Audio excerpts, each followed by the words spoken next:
Hi and welcome to my channel. My name's Éireann and this is a series dedicated to helping you feel confident in your university application.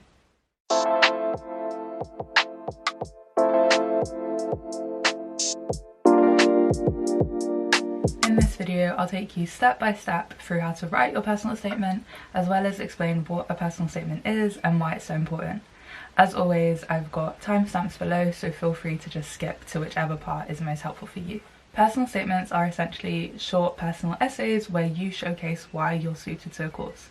On the UCAS application form, it's limited to about 47 lines or 4,000 characters, whichever you meet first. Personal statements are important because you do need to do more than just meet the entrance requirements. So there are more students who have the grades to get into a particular course at a particular uni than there are actual places available. So universities need a bit more information on making a decision as to whether to accept you or not. This is particularly important in competitive courses, especially those where you're not being assessed on anything else, so you don't have the chance to sit an admissions assessment or to do an interview. And to show that you're suited to this course, you basically write about all the kind of relevant activities you've done in your personal statement. So you write about any supercurricular work that you've done over the year that shows you're prepared for this course. If you have no idea what I'm talking about, that's okay. I've made a video on supercurricular content and how you can engage with it effectively. And if you're looking at this video and like, no, I don't have time for that, my personal statement's due very soon, please note that I've also made a video on last minute personal statement hacks. So even if you are a procrastinator, I have a video for you. But assuming you're on this video because you know what supercurricular content is, you've engaged with it, you're just ready to write it all down now, we'll get on with talking a bit about the structure. We're going to go in chronological order. We're also going to use quite a few examples. But do bear in mind, when you write your personal statement, you may not write it in the same order, and that's okay. It is something that you kind of write, revise, and constantly come back to and edit. So don't feel like it has to follow, it has to be written in the order we're going to go through now. So we'll start with the introduction, which is basically your first opportunity to introduce yourself and why it is you want to study this course. I have also made a video on personal statement do's and don'ts, but I'm going to go over a few of the don'ts here. The first thing to avoid is avoid stating that you have always wanted this, because that's a lie. It is the biggest lie. It's factually incorrect. It does not make sense, and I can't communicate how much this frustrates me. If you tell me that you've always wanted to be a doctor, I know you're lying, because you, as someone who wants to work in the field of medicine, should understand that a fetus, a baby, and an infant probably doesn't actually have the cognitive ability to aspire to a particular career. They probably don't even know what careers are. So please, none of this, as soon as I came out of the womb I saw a doctor and I knew that was the job for me. No. I would also avoid defining a subject. You, as a future undergraduate student, does not need to explain to an admissions tutor what the study of law is or what it involves. I'm sure they already know. I'd also avoid using quotes, and we're going to go into a bit of an example here. The reason I'd avoid using quotes is you're already so limited in the amount of words you can use that why waste them using someone else's? There are still ways in which you can use a quote that I would actually encourage, but please just don't stick it in there passively to potentially define the subject or talk about the subject in a very generic way. So we're going to go into an example now, looking at how we could or might use quotes effectively. So you, applying for psychology, might write that Jim Butcher once famously said, "The human mind is not a terribly logical or consistent place. It is this lack of logic and consistency that drives me to study psychology." This isn't a terrible introduction, it's not bad at all, but who is Jim Butcher? When did you read this? And why can't you just write in your own words, "The human mind's lack of logic and consistency fascinates me. Despite our species being seen as the most intelligent on earth, we still fail to think rationally." And then you could go on to have a discussion about anything from OCD to faulty perception. Alternatively, you could just use a quote from a book you've actually read, and instead of extending on it as has been done in the previous example to some degree, you could disagree with it if you want to. And in thinking more about this example, I googled Jim Butcher, and I found out he's a fantasy author. The guy knows nothing about psychology or you know, I don't know him to say that, but he is not famous in the field of psychology. And hopefully that encourages you to not just Google psychology quotes as I did for this example, because you come out with some really random stuff. And that would be the case Googling any subject quotes. Like, you're going to get some weird things. So don't do that. Use a quote from something you've read, please. But assuming Jim Butcher is some great psychologist, I might choose to write, Butcher 2020, no idea if that's accurate, claimed that the human mind is not a terribly logical or consistent place. While such abnormalities are usually focused on within psychology, I believe that more attention should be given to understanding the brain when it allows one to function as desires. I believe that in truly understanding the complexities of the brain when working, we can begin to understand and support individuals who are seen as failing to function. You can use a quote, you can disagree with it, you can agree with it and extend upon it, it's really up to you. I think what's also good about that example is I do throw in some like psychology terms such as failure to function, showing that like I'm actually someone who reads about psychology and cares about it, and those are loads of don'ts, I'm really sorry. What should you actually do to write your introduction? The simplest way to begin is simply answering the question, why do you want to study this subject? If you don't know the answer right now, that's okay. Feeling overwhelmed, feeling under pressure isn't going to help you speed up. What I would do is take some time to reflect, think about what is it think about what it is that you enjoy about that subject, what is it that motivates you to study it, and start there. It's always something you can revisit at the end. You can write a really basic introduction and come back to it after you've written everything else. So I'm going to use examples from 3 different subjects to try and ensure I cover STEM, social sciences and the humanities. For the STEM kids, I've chosen medicine, that popular oversubscribed subject. For social sciences, I've chosen law for all of you overachievers, and for English, and for the humanities, I've chosen English for all you like free spirits who love literature. So for medicine, you could write, doctors have the privilege of being able to change lives. There are few greater applications of science in which you can truly make a difference to someone's life on a personal level than in medicine, and this motivates me to study it. I would argue you could just end it there. That would be a sufficient introduction. You have really eloquently answered why it is you want to study medicine or be a doctor. But if you have more space, you could add another sentence. And here we've written, I'm drawn to medicine's intellectual challenge and the chance to appreciate the intricate interaction between the human physique and psyche, which is a really nice addition. The next example is law, which I wrote myself, hence it's terrible. I have absolutely no interest in law, but you know, it's not there for anyone to copy, so it doesn't matter how good or bad it is, nor am I applying. So for law, I've written, my study of ethics as part of religious studies A-level and my role in the debating team have made me think more critically about fairness and justice and which ideas should determine how these concepts are defined. Again, it just simply answers, why do you want to study law?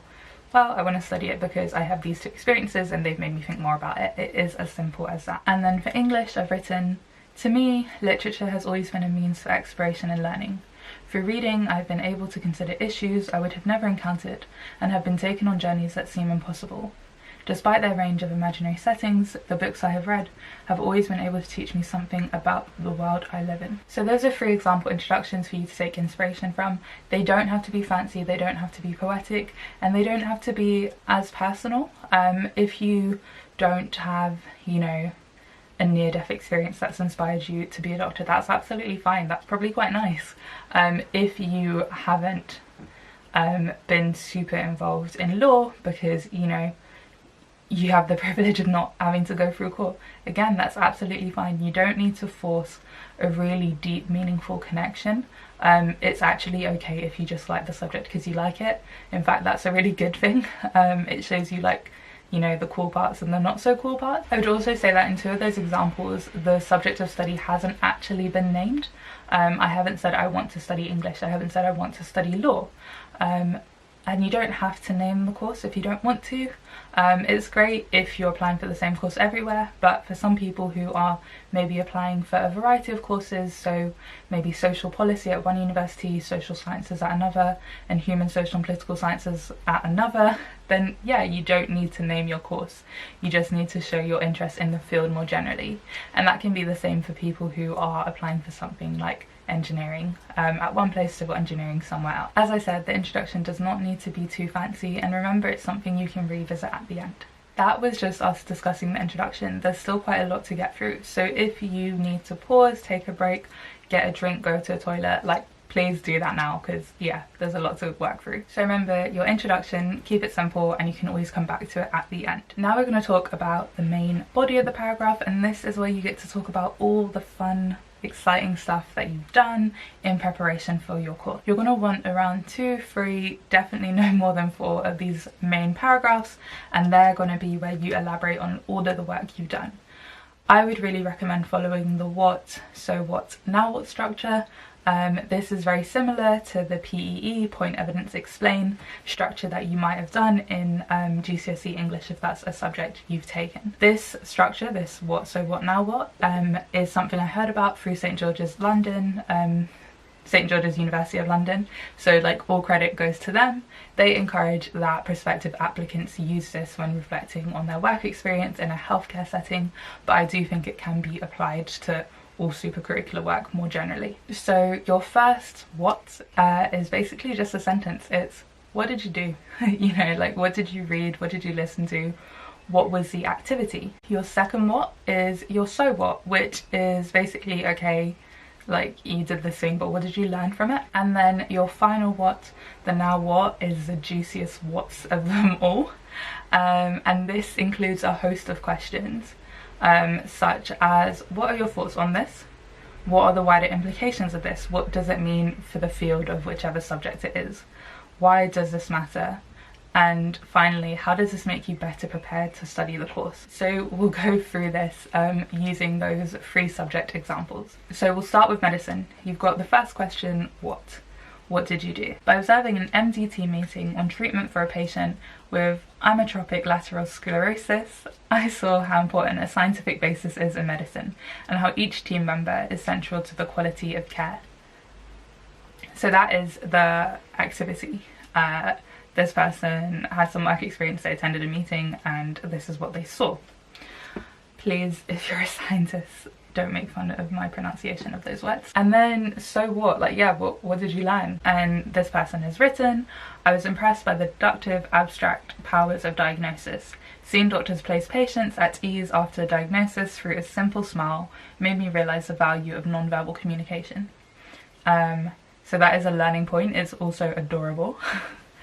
And then you've got your now what. Okay, like, what have you gained from this? How are you better prepared to be a doctor? What is the importance of this? I also saw the stress and responsibilities that come with being a doctor, as treatment has the potential to affect a patient's quality of life for many years to come. So this person talks about having a better understanding of the responsibilities that come with being a doctor, thinking more about the impact this has on the patient's quality of life, and if you wanted to, you could elaborate more on how you hope to gain those skills, or how you might be working to gain them already. And then for law, we've got what did you do?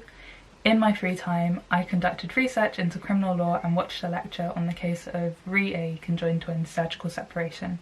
Cool. Tell me what you did, but like what did you learn? Tell me more about it, describe it. So what? I was surprised to learn that even in the case where intention was not there, if the doctor were to conduct the operation, they would be liable for murder. This made me think more critically about the different definitions used in law, and you could go on to elaborate here. I'm not a lawyer, so I haven't. Further to this, I was also interested to learn that various reasons were put forward by different judges in the doctor's defence. Cool, you've described what you've learned, but like, why does that matter? What is the point? How is this relevant? What? Yeah, just keep going. So now what? I find it interesting that different reasons can be put forward by different judges, although the same conclusion can be reached. This supports the existing protocol of having 3 judges in every case, and further suggests the need for diversity of experience and training within both courts and the wider criminal justice system. I hope that through my training in law, I'll be able to consider such cases holistically. It's kind of badly written, like, I get it. I'm not a lawyer. I just watched a quick video on this case on the Cambridge My HE Plus website. I just watched a video, I just hashed something out. I'm not interested in law, so like this isn't going to be that great, but hopefully you get the idea that it is just, here's what I did, here's what I learned, I'm just going to describe it quickly to you, and now I'm going to share my thoughts and why this is interesting and why this matters and why this has made me want to study law. And then finally we've got the example for English. So what did you do? After reading Atwood's The Handmaid's Tale for my English coursework, I became interested in the use of dystopian novels to critique the treatment of women in society. As a result of this, I then read Vox by Christina Dalcher and compared the way both writers present women as being subjugated through restrictions on language and communication. I wouldn't even say as a result of this, that's just wasting your word count. And then, so what? Tell me more, what's happening in these books? What have you learned? Both stress women's function as reproducers and caretakers over their social being. Atwood presents a society in which women are no longer allowed to read or write, whilst in Dalcher's text, women are given a daily word limit. And then you've got your now what, like why does this matter? Talk to me about the analysis, what is the importance of this? Reflecting on both texts made me consider how meaningful it is for language to be presented as a form of power through dystopian fiction, which aims to highlight and perhaps warn us of the oppression faced by women and other marginalised groups. Whilst I previously viewed literature as a means of entertainment, I now understand another purpose of it to be critiquing and commenting on the world we live in. I hope to further explore the ways in which literature is able to do this through a range of other genres and forms. Again, it's not written like that incredibly. Again, I'm not applying for English and I've done this very quickly, but hopefully you get the idea. I'm also aware that in a lot of these examples, the so what and the now what can overlap at times.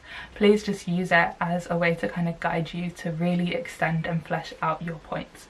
Don't think it's a very like rigid structure that has to be separated, because obviously you're not going to have the subheadings of what, so what, etc. in your personal statement anyway. And once you're done showing off how incredible you are and how much you engage with this subject, you, if you have the space, can quickly conclude at the very end of your personal statement.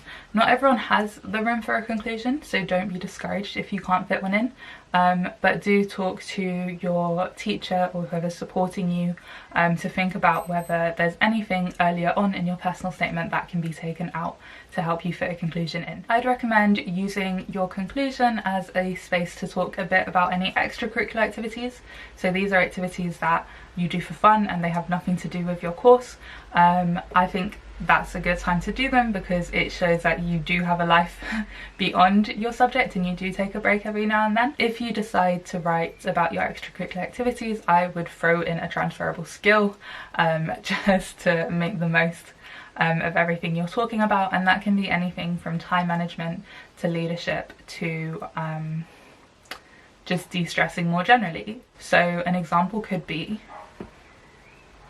beyond my studies, I work at a local charity shop. In taking on this role alongside my A-levels, I've been able to develop my time management skills. Furthermore, to de-stress and reflect on issues that personally affect me, I write poetry and short stories. It's as simple as that, and if you have any other activities that you're really proud of and that you want to communicate with the university you're applying to, then use that as a chance to put it down. And if after that you do still have space, you can tie everything up by reiterating your kind of drive to study that subject, and if you do have any future goals you can reference them at the end as well. So for medicine, you could write, "The decision to study medicine is a life-changing choice, and I understand the pressure and challenge involved. However, I believe that I have demonstrated not only the enthusiasm to enjoy a medical career for life, but the skills and drive to contribute to medicine as a whole." And that's really nice because you're basically saying, like, once again, I'm going to remind you, I have all these skills, I am ready to do this course, you should definitely take me, I am committed. A conclusion is a good way to reiterate your dedication for this subject. For law, again, it's not a great example, I'm really sorry I failed you law students. But I've written, "Through my studies so far, I believe I've developed skills in critical thinking and analysis. I hope to apply these to my future study of law." And if you love law and care about justice, you can talk about all that, like get out there. I'm sorry.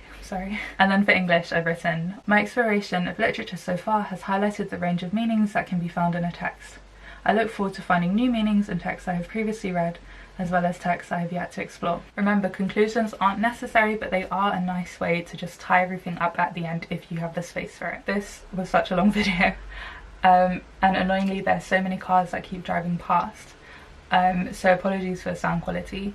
please remember that your introduction doesn't have to be as like exciting as you think, and you can always rewrite it at the end.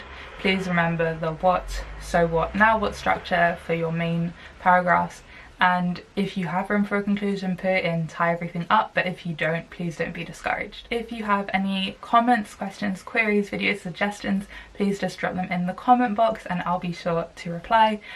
Please do like and subscribe. I am sending you loads of positive energy if you are in the process of applying for university, and I wish you the best of luck with it.